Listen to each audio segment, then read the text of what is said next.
नमस्कार दोस्तों, मेरे इस नई वीडियो में आपका स्वागत है। आजकल मुंबई में नेता राज ठाकरे की छोटी सी पार्टी की सेना देश के शरीफ नागरिकों के साथ मराठी के नाम पर गुंडागर्दी कर रही है। इस राजनेता राज ठाकरे का दोगला चेहरा आज मैं आपको दिखाने वाली हूँ। मैं पॉलिटिकल बातें तभी करती हूँ जब उसका बॉलीवुड से कोई कनेक्शन होता है, और यहाँ तो बहुत गहरा नाता है। मैं आपको बताने वाली हूँ कि मराठी के नाम पर लड़ने लड़ाने वाले राज ठाकरे कभी हिंदी में बॉलीवुड फिल्म बनाना चाहते थे, डायरेक्ट करना चाहते थे, वो भी हिंदी फिल्मों के महानायक अमिताभ बच्चन को हीरो लेकर। यकीन नहीं होता ना? ये सच है और इसकी पूरी डिटेल्स मैं आपको इस वीडियो में बताऊंगी। भाई बाकायदा अनाउंसमेंट किया था इन्होंने, लेकिन फिर इन्हें लगा कि बॉलीवुड में इनके तेवर नहीं चलेंगे, तो ये सांप पीछे हट गए। आज जो राज ठाकरे हिंदी भाषी राज्यों को नीचा दिखा रहे हैं, वही कभी उत्तर प्रदेश में जन्मे और हिंदी को नई पीढ़ी में सम्मान दिलाने वाले महानायक यानी अमिताभ बच्चन को अपना फिल्मी करियर लॉन्च करने के लिए इस्तेमाल करना चाहते थे, बल्कि कर रहे थे। ये अमिताभ बच्चन को अपना दोस्त कहते थे, लेकिन इन्होंने अपने दोगलेपन से बच्चन को भी नहीं बख्शा। बल्कि एक वक्त तो ऐसा आया था कि बच्चन परिवार का इनकी बंगले से निकलना ही बंद करा दिया था। वैसे दोगलापन तो सत्ता के भूखे पॉलिटिशियंस की जरूरी क्वालिटी होती है। तो पहले साफ कर दूं कि मेरा और मीडिया के कई सीनियर मराठी भाषी एडिटर्स का भी मानना है कि राज ठाकरे हमेशा सही काम गलत तरीके से करते हैं। उनका तरीका बहुत गलत है। राज ठाकरे का बॉलीवुड की तरफ पहले से बहुत झुकाव था। सब जानते हैं कि 90s की बॉलीवुड हीरोइन सोनाली बेंद्रे से इनकी कितनी करीबियां थी। कहा जाता है कि इनका लव अफेयर था। ये भी गॉसिप छपे के बाद शादी तक पहुंच गई थी, लेकिन फिर सब कुछ खत्म हो गया और हाल ही में ये यादें ताजा हो गई जब इनकी मुलाकात एक फंक्शन में हुई।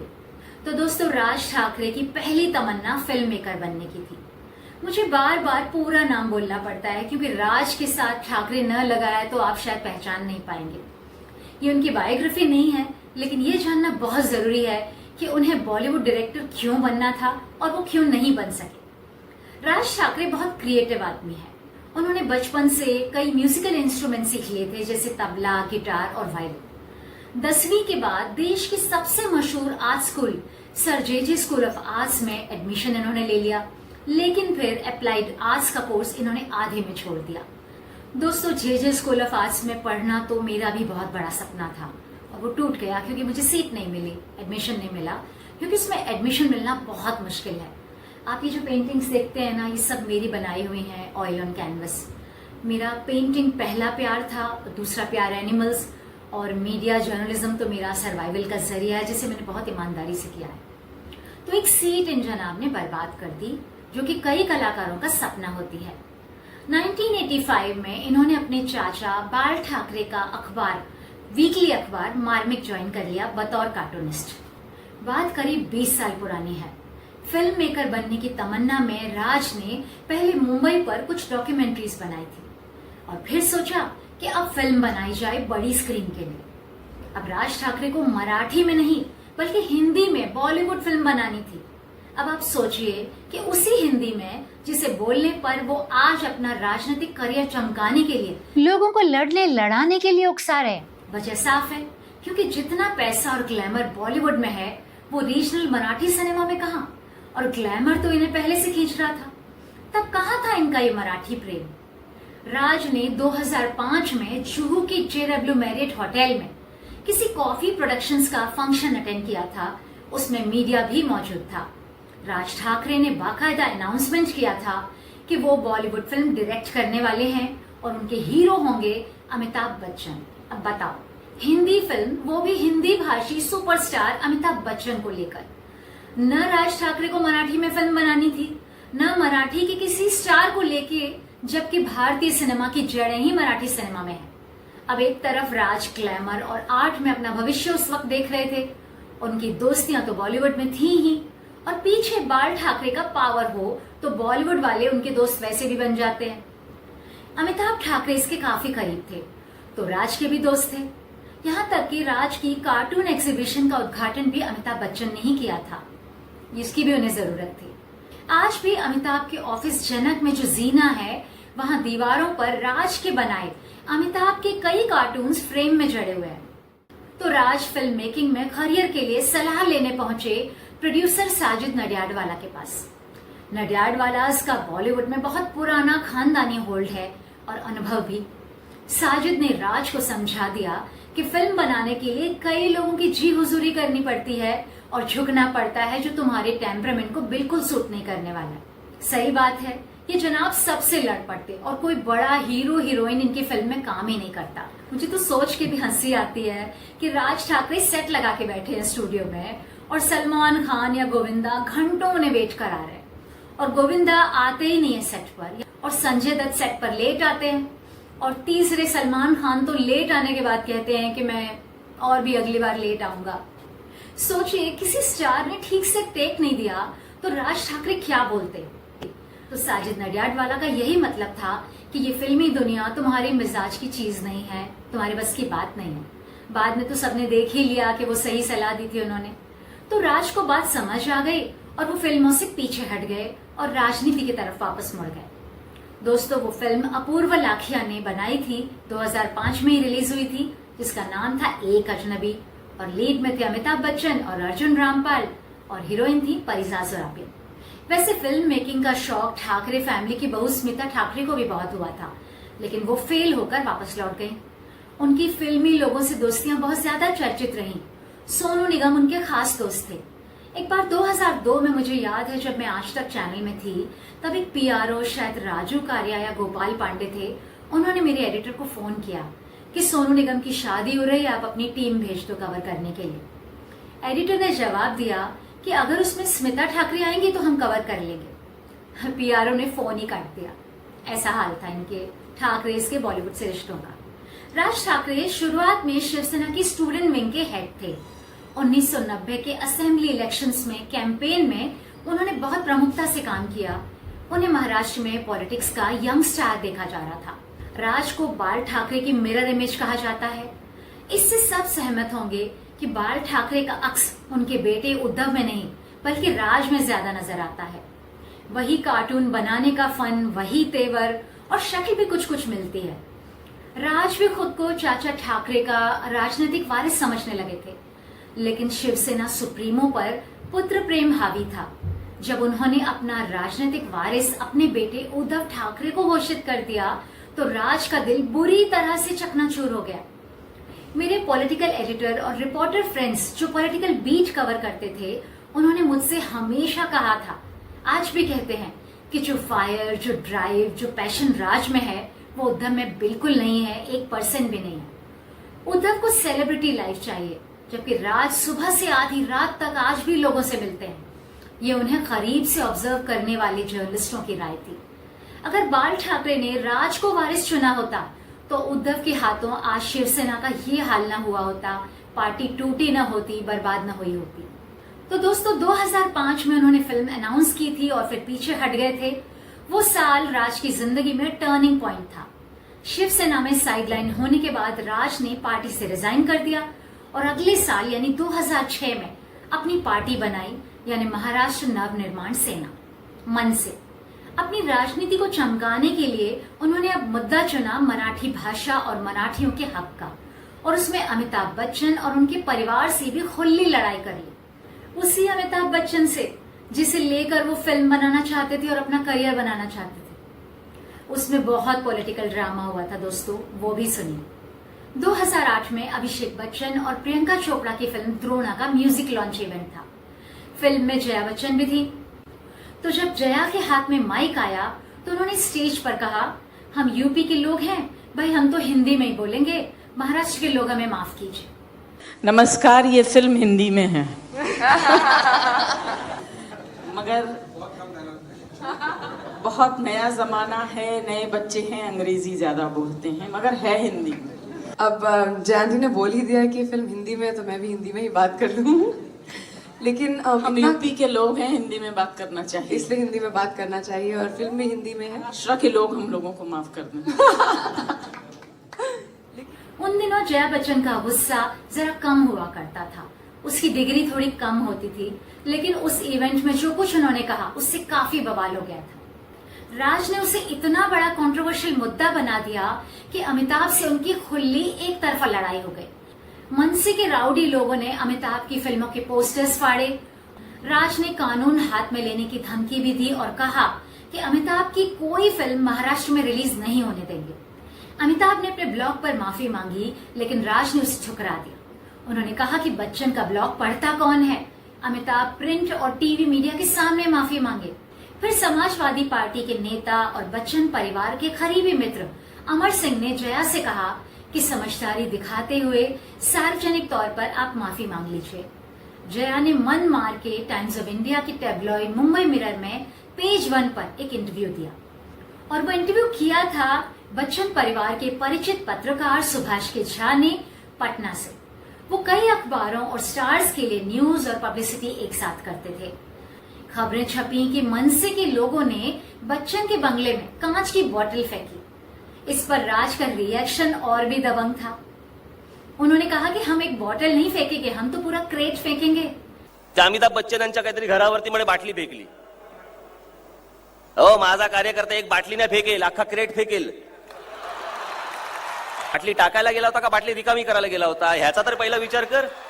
कोणतेही फुटेज कुठेही दाखवायचं. पोलीस तिथे जाऊन आले, काचेचा एक तुकडा नाही मिळाला. हे असले खोटे अपप्रचार करता तुम्ही. राज को ये भी तकलीफ थी कि साल 2007 में यूपी के मुख्यमंत्री मुलायम सिंह यादव ने अमिताभ बच्चन को उत्तर प्रदेश का ब्रांड एम्बेसडर बनाया था।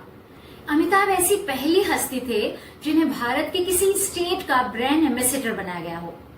अमिताभ ने मुलायम के लिए इलेक्शन कैंपेन भी किया था और उन्होंने नारा दिया था कि यूपी में है दम क्योंकि जुर्म यहाँ है कम, जो कि एक जुमला बन के रह गया।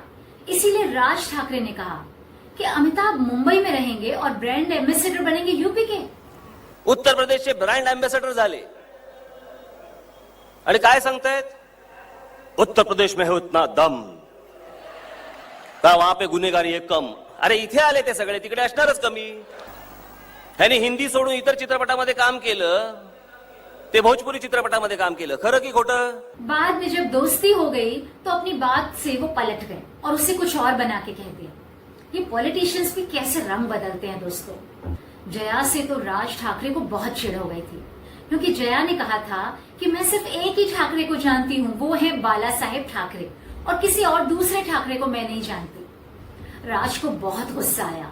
असल में अमिताभ और जया ने अपनी पोती आराध्या के जन्म पर अपनी जन्मभूमि उत्तर प्रदेश के इलाहाबाद में कन्या पाठशाला खोलने की घोषणा की थी, तो राज को उस पर भी बड़ी तकलीफ हुई।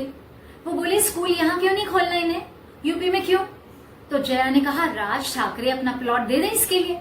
अब राज ने उसका बहुत ही गुस्से में करारा जवाब दिया। राज ने कहा कि जया मुझे नहीं जानती, लेकिन मेरे प्लॉट के बारे में मालूम है। उनके बयान वैसे भी सुनने लायक होते हैं। त्यात त्यांची ती पत्नी बाला साहब छोड़ के मैं किसी ठाकरे को नहीं जानती. अगर कन्याशाला निकालनी है तो राज ठाकरे अपना प्लॉट दे दे. क्या आईला माझा प्लॉट माहिती, मी नाही माहिती हिला. तब महाराष्ट्र के होम मिनिस्टर आर पाटिल को बीच में आना पड़ा था। राज और अमिताभ दोनों को उन्होंने समझाया था कि फेस्टिव सीजन चल रहा है तो माहौल को थोड़ा शांत करना जरूरी है, तो आप लोग भी शांत हो जाइए। उन्हीं दिनों मुंबई में 26/11 की घटना हो गई और वो भी इन दोनों यानी ठाकरे और बच्चन की लड़ाई से अछूती नहीं रही। उसमें कई पुलिसकर्मी और ऑफिसर्स भी शहीद हुए। उस वक्त अमिताभ बच्चन ने एक मैसेज मीडिया को और मुझे भी भेजा था। उन्होंने लिखा था कि मुझे कल रात शर्मिला ठाकरे यानी राज ठाकरे की पत्नी की तरफ से एक मैसेज आया कि अपने शहर को बचाने में शहीद होने वाले सारे मराठी थे। कहा गया कि शर्मिला ने ये मैसेज अपने दोस्तों को भेजा था। कैसे नेता हैं, देश के मामले में भी इन्हें रीजनलिज्म दिखाई देता है। अगर ये सच था तो अमिताभ ने हमेशा राज ठाकरे को अपना मित्र कहा। दोनों की लड़ाई करीब 5 साल तक चली।